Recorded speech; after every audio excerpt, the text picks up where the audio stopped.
শিফা হাফিজা আপা আপনার কাছে আসতে চাই, এরপরে সিনিকদা আপার কথা শুনবো। শিফা হাফিজা আপা আপনি শুনতে পাচ্ছেন আমাকে? হ্যাঁ, শুনছি। আচ্ছা, সেটি যে পরিসংখ্যান যেটি বলছে যে আসলে গত 10 মাসে মব এবং গণপিটুনিতে মৃত্যু হচ্ছে 174 জন মানুষের, এবং একই সময়ে পুলিশ 477টি হামলার শিকার হয়েছে, এই ধরনের হামলার শিকার হচ্ছে। এখন প্রশ্ন হচ্ছে, যেটি আমাদের ব্যারিস্টার ফুয়াদ ভাই বলছিলেন, তুষার ভাই আলোচনা করলেন, আপনারা সবাই বলেছেন যে দ্রুত সময়ের মধ্যে বিচার সম্পন্ন করা কিংবা পুলিশের যে খুব দ্রুততার সাথে ব্যবস্থা গ্রহণ করা, রাজনৈতিক দলগুলোর মবের বিরুদ্ধে যতটা সোচ্চার তারা কথা বলছেন, কিন্তু কার্যত যে সোচ্চারতা প্রয়োজন সেই জায়গাটি দেখা যাচ্ছে না। আপনি কি একই বিষয়গুলো দেখেন, নাকি আপনার দেখাতে ভিন্নতা আছে? আমি এই কথাটাই ভাবছিলাম এতক্ষণ ধরেই, যে এখন তো রাজনৈতিক দলগুলো মোটামুটি তাদেরকে একটা গুছিয়ে নিয়ে আসার প্রচেষ্টাতে আছেন। তাহলে যদি 3টা কাজ করতে চাই আমি দেশের জন্য, জনগণের জন্য, এজ এ রাজনৈতিক দল, কি 5টা কাজ করতে চাই, তার মধ্যে একটা হওয়া অবশ্যই প্রয়োজন ছিল যে এই মব কালচার, এই মব ভায়োলেন্স কে আমরা কি করে সামলে নিয়ে আসবো। সেটা তো আমরা শুনি নাই কোথাও। আমি বিশ্বাস করি চাইলে এই কিছু সিস্টেম তৈরি করা যায়, কিছু মানুষ তৈরি করা যায়, কিছু মানুষকে পার্সোনালি এগিয়ে আসতে হবে যে এই কাজগুলো করার জন্য যে কি কি করলে মব জাস্টিসটা কমানো যায়। এই যে আমাদের প্রধান ইলেকশন কমিশনারকে যে অবস্থা করা হলো, সাবেক সাবেক সাবেক সাবেক জি, আমি ভাবছিলাম ওই অফিসে যদি আমি থাকতাম আমি কি করতাম। আমি জাস্ট এটা ভাবছিলাম সারাদিন। আমার মনে হচ্ছিল যদিও আমি সাবেক না, বর্তমান থাকি, আমার একটা প্রতিবাদ করা উচিত ছিল যে এইটা আসলে এটা আজকে ওদের হচ্ছে, কালকে আমার হবে না, সেটার গ্যারান্টি তো নাই। কাজে প্রত্যেককেই সোচ্চার হতে হবে যে যে পজিশন গুলোতে আছে। আর বিশেষ করে আমাদের যারা, তাহলে আপা এই লাইনটাও যুক্ত করে দেন যে এই ধরনের মব ভায়োলেন্সের ক্ষেত্রে সবাই যেরকম সোচ্চার হবে, যারা গুরুত্বপূর্ণ পদে দায়িত্ব পালন করছেন তারাও তাদের শপথ এবং দায়িত্ব পালনের ব্যাপারে খুব সোচ্চার থাকবেন। আমরা যেমন এখনো এত একটা ঘটনা, দুর্ঘটনা, ভয়ঙ্কর ঘটনা ঘটছে, সব আমাদের যতজন অ্যাডভাইজার আছেন সবার মুখে কিন্তু এইসব আলোচনা একদমই নাই।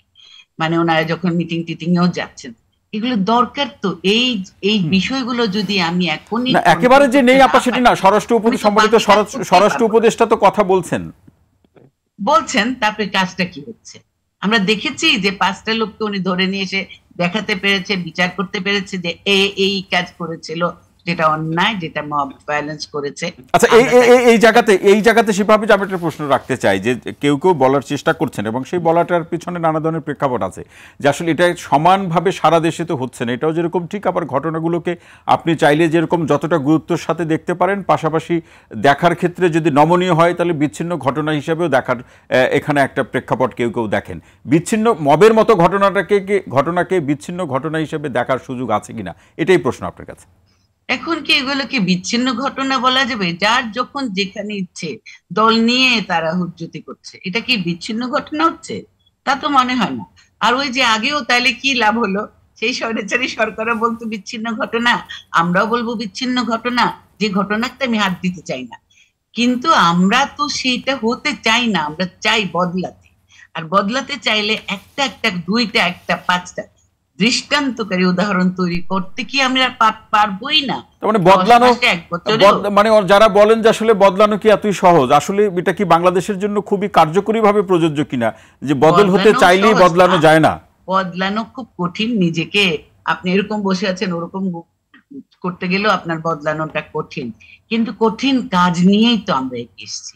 এই কঠিন কাজগুলো যদি আমরা না করি তাহলে কেমন করে আশা করবো এই দেশকে একটা আমরা গুড গভর্নেন্স, একটা সুশাসনে আনবো, আমাদের আইনি ব্যবস্থাকে একটু একটু করেও হলো সহজ, মানে সঠিক পথে নিয়ে আসা যাবে।